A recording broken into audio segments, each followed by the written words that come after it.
I'm in Milan right now, speaking at the MB Summit later on today. Super excited, on stage in about 4 hours, and so just spending the next couple of hours exploring this really cool city behind me. Grand Central Station, allegedly built for Hitler arriving or something along those lines. Pretty cool. Chris Marr is also with me. I'll introduce you to him right now. Then I'm going to go practice in the room, practice a talk before jumping on stage. Are you ready, Chris? Yeah, always in. For what? This I'm always ready. Getting on stage, yeah. Yeah, I'm ready for it. Yeah, let's do it. It's going to be fun. Actually, it'd be good if we'd done it already. You know what I mean? know. Yeah, it feels like we're kind of just waiting around for it. But no, I'm excited about it. It'll be good. A good afternoon. It's going to be fun. It's going to be fun.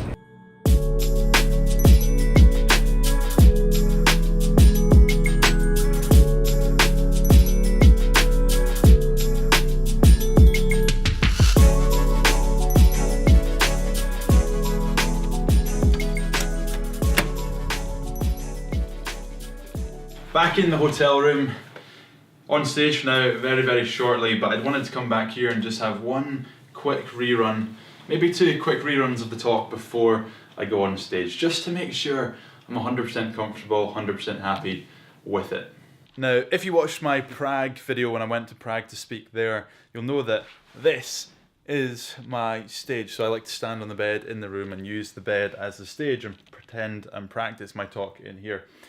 Just as a little bit of a geeky speaker bit, so this event we're speaking on stage for 25 minutes, and this talk that I'm giving right now is roughly 30-35 minutes, and so I've had to make the decision to either rush the talk and get through it fast or to cut a segment out of it.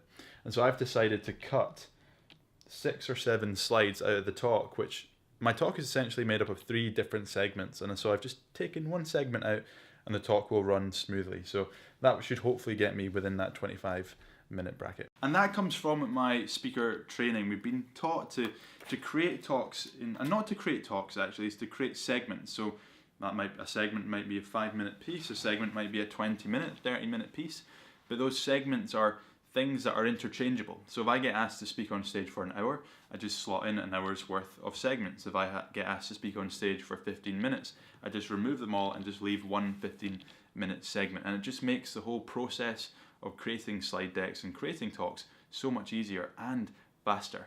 Okay, time to get practicing. I have my clicker, my slides are on my laptop there. Let's get on the bed and practice.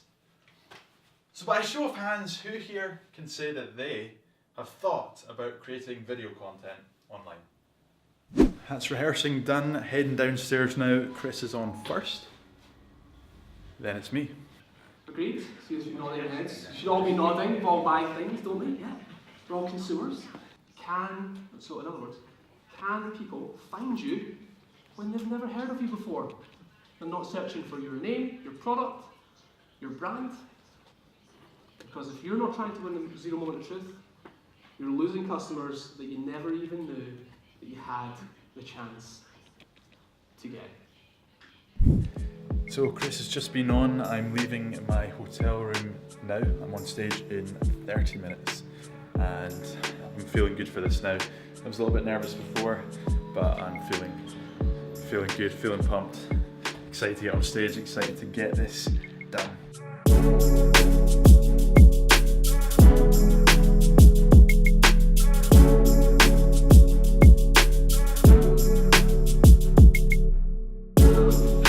Welcome on stage, Gavin L.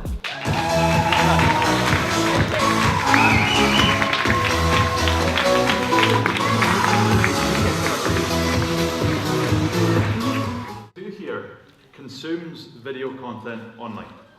Everyone in the room consumes video content online. And who here has thought about creating their own video content for their personal brand, their business, their company? You've thought about it, or you like the idea of creating your own video content. Now you might say, Gav, that's a pretty big claim. Combining video and Facebook ads is the biggest business opportunity, but it's one I can back up. This stat here, 76% of marketers claim that video has helped them to increase their sales. Looking at mentors were telling me, you need to get into this video thing. everybody these days, we all put our hand up to say we're consumers of video content, maybe half the room, 3/4 of the room. And who here can say, hand on heart, again by a show of hands, they're delighted with the results that they get. The results they get are incredible. 2, 3, 4, 5, 6, 7 people in the whole room. What does this mean? Most of us have tried Facebook ads. Most of us aren't seeing the results that are making us happy. So from day one, he decided that he wanted to answer all the potential questions that his customer has, solve all their problems, and just to create vast amounts of content, video content, on how to play the bass.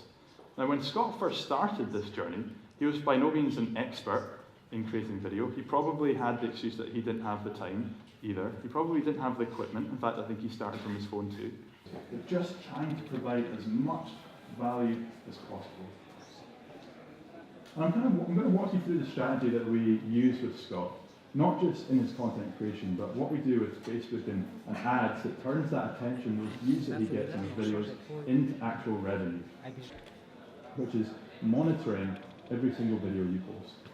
So if you get into the habit of creating video content, is it possible that you leave here today and you start using video and Facebook as a way to build trust with your audience? Just, is it possible? If you answer that question with yes, then I urge you to do it. Because we all know trust equals sales, and you all told me earlier that sales were good and you wanted sales. So thank you very much.